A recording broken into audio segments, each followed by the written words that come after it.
We all want amazing health. And we have a tendency to call amazing health by different names. So some of us call it thin. Some of it call it muscular, like we want to be strong and muscular. We talk about what we want to be able to do. I'm healthy if I can stay up late and hang out and move heavy things around. I want to point out that we get confused between how we can use our body and whether or not we're healthy. This topic is even on the table today because Pat and I went to the Quebec Drum Festival in Quebec City, and we were one of the drummers.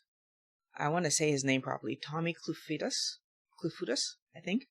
He said he wants drummers to know what kind of drummer they want to be.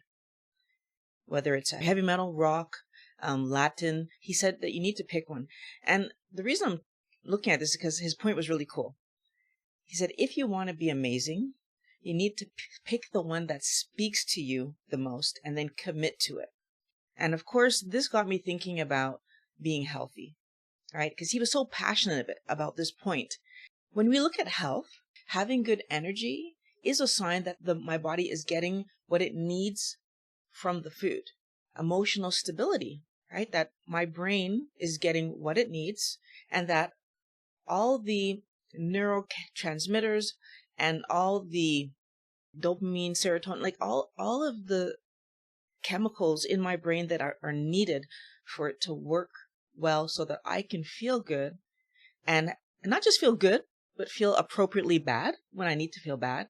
So there's the stability of being able to react to what's happening in my life appropriately. That all of that is, so my food is giving me what I need to make that work. And the one that we always pay attention to, looking at it from the weight perspective, I like to look at it from do I have a normal body fat percentage? Because it's not just about what I weigh. It's about my weight, the fat on my body being the appropriate amount, right? We need to have storage. That's normal. It's a function of being in a good body, right? That you have a bit of storage. What do I need to practice to get amazing health? How do we keep this going well? And there's two main things that doctors, nutritionists, anybody in the medical field talks about: exercise and diet. So let's start with exercise.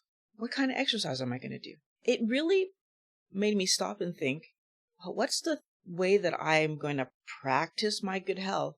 And the truth is, when I tried to go to the gym, when I tried, jogging and all these other activities, like I remember in school, they wanted us to jog. That was part of our gym routine. So lifting heavy things and even playing basketball or like certain sports. If you don't like the sport, you're not going to commit to doing it. And if the reason for exercise is to make sure that I'm in the best quality body that I can be, and I want to be strong, I want to have good cardio so that my heart is working well, and right, if I said what I'm trying to accomplish, then whatever exercise I'm doing needs to be something that I will do regularly. So I don't go to the gym regularly. I don't lift heavy things at home, even though I have a gym in the basement. What do? I go longboarding and cycling, and I ride scooters. Those are the main things that I do. I'm even annoyed with myself right now because I have my trike in the garage that I promised myself I would ride this summer. We're now September. I haven't touched it. I haven't gotten on my rollerblades this summer. I haven't even actually ridden my skateboard, only my longboards. So these are fun activities. I like doing them. I'm a little bit annoyed because I wanted to at least do each of my activities once. Now I still have time. The snow's not on the ground yet. But again, I lean towards the ones that I have the most fun with, which is fine. In the winter, I ski, mostly snowboard. We go tubing and go for walks. Go for walks in the summer too. Obviously, to be healthy and get that 20%, that's going to contribute to the fat percentage on the body. But more importantly, to get that strength, and get that cardio going, I need to do these activities. Okay. The other thing is diet. Our diet is going to first and foremost be determined by where do we live. So if we're in the US or Canada, we've got that standard American diet, standard Canadian diet that we do. There's also Japan, Africa, the Caribbean. So depending on where you live, the base foods that you're going to see on your plate is going to be different. What I find really challenging is that here in North America, we want to eat all the things, right? We want to eat American diet, but we want to eat the French diet. We want to eat the Italian diet. We want to eat the Japanese diet. We want to eat the African diet. We want to eat the Caribbean diet. We want to eat all the things. And I feel like we don't allow ourselves to realize that in this chase of flavors, we're challenging our bodies. Can my body manage that much variety? So if I talk about myself, when I eat spicy food, like spicy hot, I can't manage that. Like, what's interesting is that my family's from the Caribbean. I was born and raised here in Canada. So now through my childhood, I had these two, and I'm just talking about two right now, two different food types that were coming back and forth towards me. And you know what? I had such a hard time when I had meals at my grandmother's home or my aunt's home, where they used many more peppery style cooking practices than my mom did because she realized that I wasn't able to manage it. But so even that one thing, that was the difference. Now, when we had Italian meals, I was lactose intolerant, so whenever we had pizza, it was a problem. So what happens? You have gas and diarrhea or sore, upset stomachs, maybe constipation, maybe acid reflux, so all of these intestinal issues. I know for sure that there's certain things that we eat and you have like pimples and you have rashes come out. So if the food that we're eating is causing these kind of reaction, why are we eating them, right? But we persist. We want to eat a variety of foods. As a matter of fact, not only that we want to, we are told by nutritionists and doctors that you need a variety of foods to be healthy. You need to get nutrients from everywhere. First of all, the part that drives me nuts is that before we had airplanes, before we were having boats that moved fast enough to bring fruits from one part of the world to the other, we weren't eating such variety. We were eating whatever was indigenous to the place that we were living.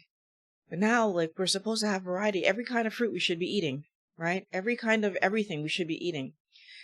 And chasing those flavors causes problems. That wide variety of vegetables that we try to eat means that our gut microbiome is quite wide. Now, I don't know whether or not today we can say if that's a good or a bad thing. All I'm looking at is that you go back before we had planes and boats to move all this stuff around, then for sure we know that our gut biome was not this varied. And so I want to talk about this idea of so we are omnivores. I like to say, and this is me, I've not read this anywhere. This is just like what I say to my head when I'm trying to talk to myself about what I'm eating. We are omnivores with a carnivore lean. And the reason that I say that is because we do really well when the majority of what we're eating is from protein sources. So when like animal based, we do really well. So a vegetarian diet equals an herbivore style animal, right? Vegetarian is herbivore. When we stop and think about the animals that are classified herbivore, we get the ruminants, which are like the cows and I think goats, and there's a few other animals. They're animals that have 4 stomachs. And what's special about them is that they're able to chew their cud, which basically means they eat vegetation. It goes down to stomach 1. It comes back up and they chew it up again. It goes down to stomach 2, etc., till it gets to stomach 4 and gets into their system. And we don't do that. Okay, but there's another kind of herbivore. That animal is a non-ruminant, and what their stomach does, what their system does well is ferment. Now, the closest animal to us is the gorilla, or those. I think it's the gorilla. I could be getting that one wrong. But the point is that the amount of intestinal space that they have available for fermentation compared to their body size versus the amount of intestinal space that we have for fermentation compared to our body size, they have 52% versus we have something like 20-ish. It's 28%-ish, something like that. I got that information from Dave Asbury. He was interviewing, I can't remember her name. The reason I'm bringing it up is because we do ferment. But the point that she made that I thought was really cool, but really scary, was that most of that breakdown process that happens in our intestine is for the bacteria that's breaking it down. They're not breaking it down for us. They then turn around and use that energy, use those nutrients for themselves, which goes back to my point earlier. If I'm living in North America and I only allow myself to eat North American vegetation, the bacteria in my gut is going to be tailored to the vegetation I'm eating. If I'm in, I don't know, Japan, and I'm eating that vegetation and only that vegetation that's domestic to there, the bacteria in my gut will be specific to there. So I don't need a variety of different vegetables, because it's only the bacteria that's eating whatever I eat that's going to benefit from that process that they're doing. Now, yes, that bacteria in our intestines is healthy, and it does allow our body to function properly. It allows our immune system to work properly, and there's a lot of things that we get out of the bacteria in our body supporting itself. But at the same time, one of the things that they talked about is the fact that when you eat mainly animal, your body gets the nutrients it needs from the vegetation, from the animal that already ate it. So when the cow eats it, and they actually can break it down for themselves, they place it in themselves. And then when we eat the meat, we get the nutrients from the cow. So it was a very interesting article that I read. And it kind of comes back to this idea of what are we eating and why? And, if we want to have amazing health, then it's important for us to look at the foods that we're choosing and choose foods that respect the digestive tract that we have. We don't have an herbivore digestive tract, so therefore doing a vegetarian diet doesn't make a lot of sense. Since we are omnivores, we can eat vegetation, and that keeps our healthy gut, our microbiome appropriately fed. And yet, at the same time, do I need to focus on feeding them more so than focus on feeding the rest of me? And this is a conversation that I think we struggle with, because I feel like we don't know the answer, because we've been pointed towards this idea that eating veg, and especially eating only veg, is the best thing for the planet. My question is, if we're not on the planet, is that the best thing for the planet? It's a question, because I want us to think about, yes, I want our planet to move forward, because every generation that comes after ours needs the planet to be working well, needs the planet to be in that circle of life to be functioning properly.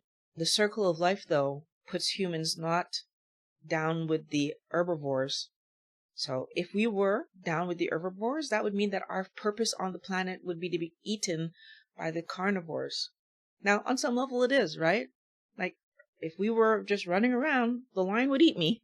Right? Like, that's what would happen. But at the same time, then, if I was just running around and I didn't have all the technology that I had to preserve food or to transform vegetation into what we transform it in, sometimes just eating it straight, sometimes making it into other things, what would happen is that I would be eating small animals. So we want the energy from the food we're eating. We want to be at a good weight. We want to have quality muscles and good skin and all the markers of good health. We want to have those things. But if our body can't access the nutrients in the foods we're eating, and to be fair, we access much more energy from eating protein sources, so animal products, than we access from eating plant proteins.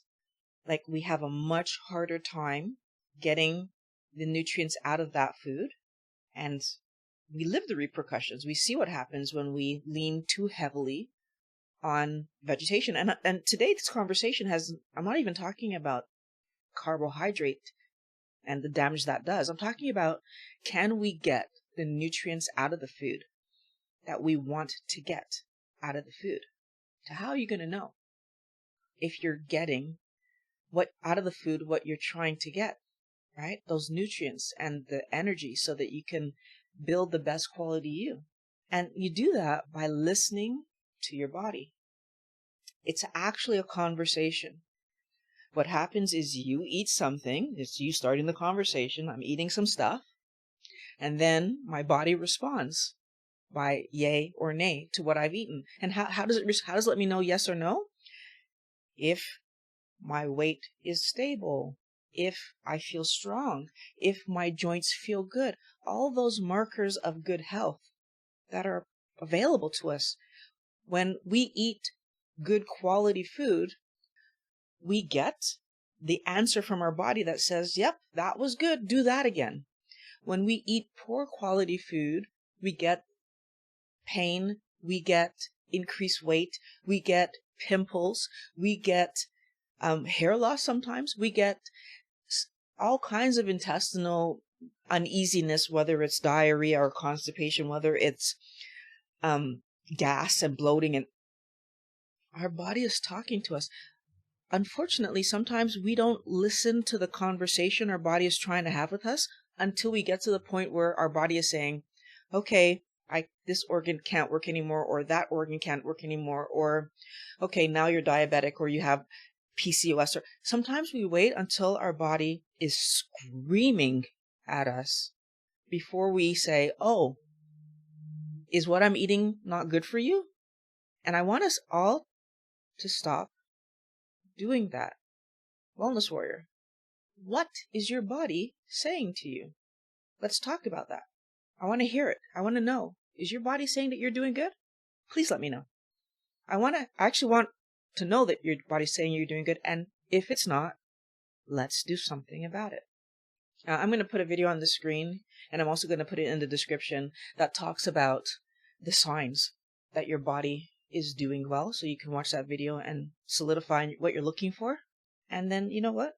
Let's make sure that we're feeding it what it needs, and we're doing the exercises that it needs so that it does for us what we want it to, right? So it's talking to us in the ways that say, yes, high five, that was amazing.